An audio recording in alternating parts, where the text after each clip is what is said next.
What is going on, you guys? DistinctGamer here, back with another video. Today we will be discussing how to get better at using the Mastiff and how to properly use it. So let's get right into this. But before we get right into this, I want to say thank you for the recent growth and all the activity. And we got a fucking article written about us, guys. One of my videos, I got an article written about it. That's where all the insane growth came from. But we are so close, guys, to 2.9k subscribers, so 2,900 subscribers. We are at 2,880 plus subscribers right now. We can hit 2,900 by the end of this week. That'd be insane, because last week we just hit 2,800. So please subscribe if you're new. Now on to the Mastiff. Now before we get into any of the actual drills, I want to go over some of the features of the Mastiff that make it very unique to any other shotgun. First off, the spread of this weapon is completely horizontal. So if you miss high or low, no pellets are going to go low or high to help you out, like the Peacekeeper would, for example, where the Peacekeeper's pellets are in a star-shaped pattern. The second thing I want to discuss is the shotgun bolt. This thing shoots extremely slow without a shotgun bolt. At least pick up a blue one in game or a purple one. And if you're going to be planning to use the Mastiff in the game, I highly recommend that you pick one up if you see one, because you're going to be wishing you had one when you don't have one. Another thing to mention is that the spread of the weapon tightens when you ADS, meaning that the pellets are more clumped together. But when you hip fire, it's back to its normal spread, or it is a wider spread, just in the retrospect.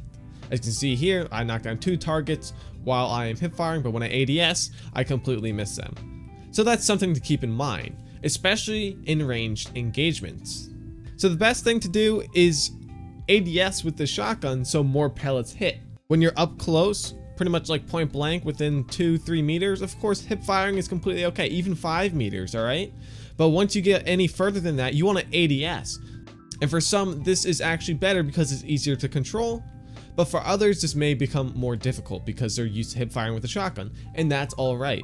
But something with the shotgun is that it is best to shoot center mass. Now with the Peacekeeper, for example, this also applies, but if you go just for a headshot, for example, you can only do so much damage because it is a smaller target and it is harder to hit, and there isn't actually much reward because when you go for a center mass body shot, for example, it's going to do more damage depending on the hitbox and the range you are at. Now, if you're point blank, of course, a headshot, there's enough pellets that are going to hit it that it's going to do an insane amount of damage. And that goes even with the Peacekeeper now. But to have the ability to have a tightened spread on a shotgun from a range without having a precision choke attached is really powerful. So, like I said, shooting in the head isn't always the best way to go, because it is a small target and it's hard to hit, and also it leaves less room for pellets to hit even when ADS. But if you hit center mass, it's a bigger target and it's easier to hit, and it does more damage most of the time. Like I said, again, it also depends on the hitbox and the range you're at. So on Gibby, for example, it's much easier to hit a body shot and more pellets are going to hit because he does have a wider hitbox. Same goes for Caustic.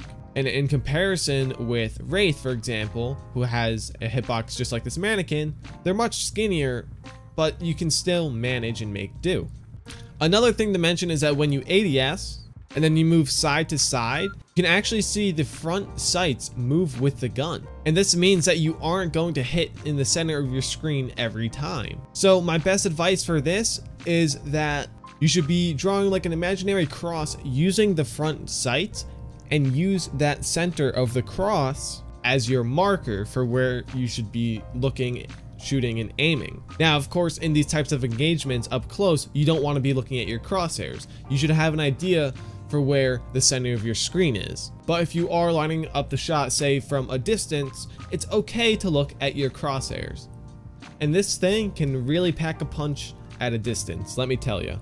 Now, before we start any drills, make sure your sensitivity is in a good state. If you're uncomfortable with it, I have a video linked with a card on screen in the description below and as a pinned comment for controller and mouse and keyboard players.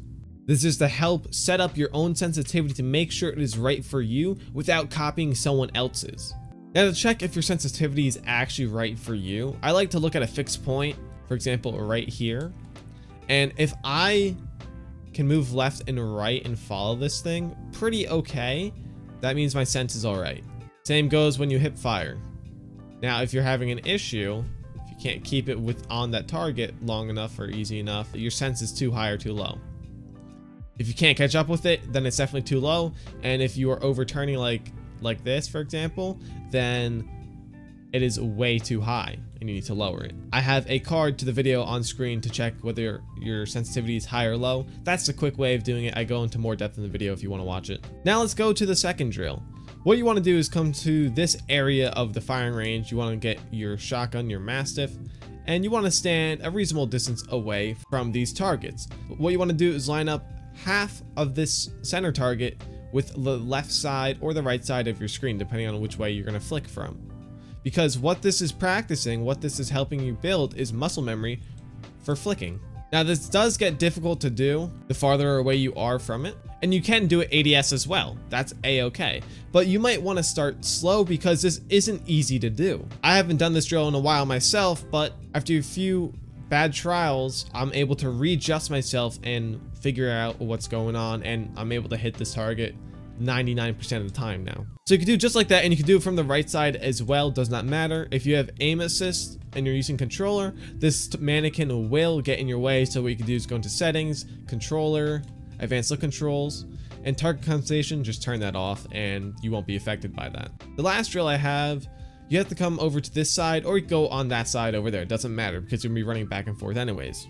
What you want to do is have your Mastiff out, you want to run, you want to slide, turn, jump, shoot, do all this fucking stuff I just said, not in that order because that wasn't the correct order, and hit the target.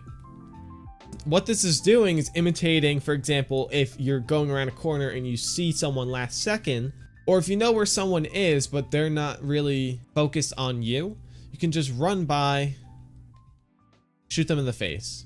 Now you should be hitting for around like 40 to 60. And if you're hitting any less than that, then you're not hitting dead on. Like right there, 78. That was a huge hit on this guy. And this is imitating just a quick flick, for example, if you're running in a direction with your shotgun out as well. If you see someone out of the corner of your eye, like, oh, look at that, he's dead now. And you're basically building more muscle memory. Because a lot of aiming has to do with muscle memory. Especially when it comes to flicking and those hard to hit shots. Turning one way and shooting will be easier than the other, as you can tell on the screen of me doing this myself. And that's alright because we are dominant towards turning one side and flicking. But once you become pretty much equal or getting those as balanced as possible, then you should be okay. And that's pretty much it. That's all I have for my shotgun drills. But one more I saw on Reddit of a guy doing some target practice was with himself, aka if you don't have a buddy to help you out, pick up Mirage, get your own decoy. You can start strafing, you could counter strafe to your own strafe, for example, and you can hit your own target. Now you can hear slightly a fizzy sound when you do hit the Mirage decoy. It's not that loud, but you can hear it. So if you hit it, that means good job. If you didn't, well, you missed it and you want to keep going. Now you won't have any aim assist for this, and it might be a bit more difficult for some people, but it's not a bad idea if you don't have any friends like me and no one to help you out.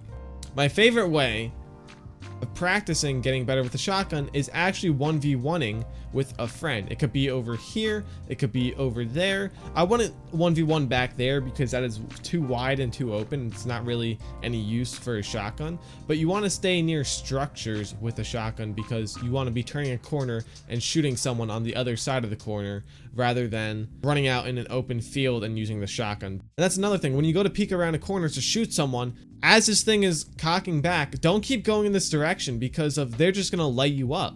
Use cover to your advantage to take out your enemy without taking any damage. It's simple, it's common sense, but not many people know it. Thank you guys so much for watching the video. If you enjoyed the video, make sure to drop a like, a comment down below with your thoughts on this topic. What are your ways to practice using a shotgun? What are your drills do you run? And maybe you could help someone out in the comment just by stating that. And if you help someone, you're a good person and you're going to heaven. If you don't, you're going to hell. So drop a comment down below. And of course, if you're new to the channel, make sure to subscribe for more awesome videos just like this, because I've been DistinctGamer. I'll see you all next time. Peace.